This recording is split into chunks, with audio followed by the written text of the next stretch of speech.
پیارے بچوں، ایک گاؤں میں ایک شیر جنگل سے آ جاتا ہے۔ سب گاؤں والے بہت پریشان ہو جاتے ہیں۔ وہ ان کے مویشیوں کو کھانے لگتا ہے۔ ایک ایک کر کے سب مویشی ختم ہو رہے تھے۔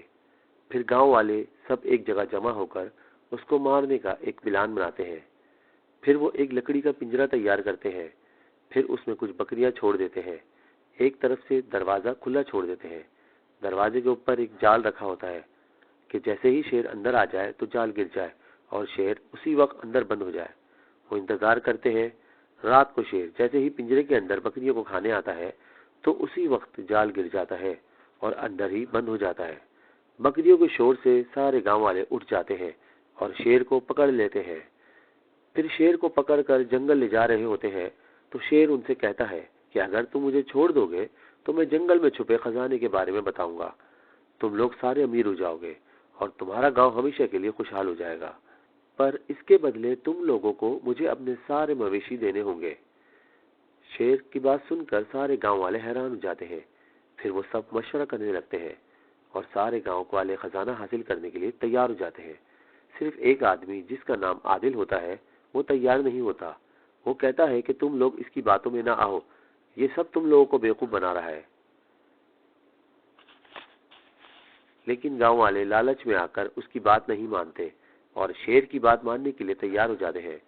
پھر شیر کے کہنے کے مطابق اپنے سارے مویشی جنگل کے اندر لا کر ایک طرف باندھ دیتے ہیں تاکہ شیر ہر روز آرام آرام سے ایک ایک کر کے ان کو کھا جائے۔ پھر شیر سارے گاؤں والوں کو اپنے پیچھے آنے کا کہتا ہے تو سب اس کے پیچھے چلنے لگتے ہیں۔ صرف عادل وہی رک جاتا ہے۔ وہ شیر کی باتوں میں نہیں آتا، وہ درخت کے پیچھے چھپ جاتا ہے۔ شیر سب کو جنگل کے اندر ایک جگہ لے جا کر بولتا ہے، اس جگہ پر خزانہ چھپا ہوا ہے، تم سب لوگ اس کو کھودنا شروع کرو، اور اندر ایک بہت بڑا بکسا ہے جس میں ڈھیر سارا خزانہ ہے۔ گاؤں کے لوگ پہلے ہی لالچ میں ہوئے تھے، لہٰذا وہ جلدی ہی اس کو کھودنا شروع کر دیتے ہیں۔ وہ کھودتے رہتے ہیں اور آہستہ آہستہ زمین کے نیچے کی طرف سب جا رہے ہوتے ہیں۔ لالچ میں ان کو پرواہ ہی نہیں ہوتی کہ وہ کتنے نیچے جا چکے ہیں، اور شیر بھی ان کو مستقل کھودنے کو کہتا رہتا ہے تاکہ وہ ہمیشہ کے لیے ہی اندر رہ جائیں۔ اور جب وہ بہت نیچے کی طرف چلے جاتے ہیں تو شیر سے کہتے ہیں کہ اور کتنا کھودنا ہے۔ تو جب شیر دیکھ لیتا ہے کہ اب وہ باہر نہیں آ سکتے تو ہنستے وہ کہتا ہے، کون سا خزانہ، میں تو تم لوگوں کو بیوقوف بنا رہا تھا، اب ساری زندگی اندر ہی رہو اور میں تو آرام سے سارے مویشی کھاؤں گا۔ پھر وہ ان کا مذاق اڑاتے ہوئے وہاں سے چلا جاتا ہے۔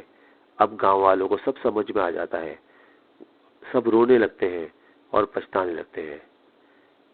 پھر شیر مزے سے مویشیوں کے پاس جاتا ہے، خوش ہو کر کہتا ہے کہ اب میں ایک ایک کر کے سب کو کھاؤں گا۔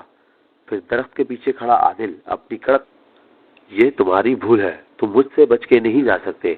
شیر اس کو دیکھ کر کہتا ہے، تم کیوں نہیں گئے خزانہ لے لینے؟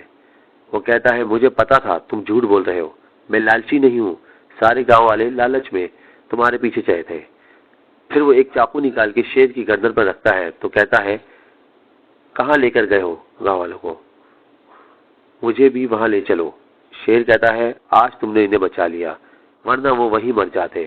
پھر شیر عادل کو لے کر وہیں جاتا ہے جہاں سارے گاؤں والے پھنسے ہوئے ہوتے ہیں۔ عادل ایک رسی کی مدد سے ایک ایک کر کے سب کو نکالتا ہے۔ سب عادل کا شکریہ ادا کرتے ہیں، اس کی وجہ سے ان کی جان بچی۔ پھر وہ سب اپنے مویشی لے کر گاؤں چلے جاتے ہیں، اور شیر بھی جنگل کے اندر یہ عہد کر کے جاتا ہے کہ اب وہ صرف جنگل میں ہی اپنا شکار کرے گا اور کبھی کسی گاؤں کی طرف نہیں جائے گا۔ ہمارے چینل کو لائک کریں، سبسکرائب کریں، شیئر کریں اور بیل آئیکن کے بٹن کو پریس کریں۔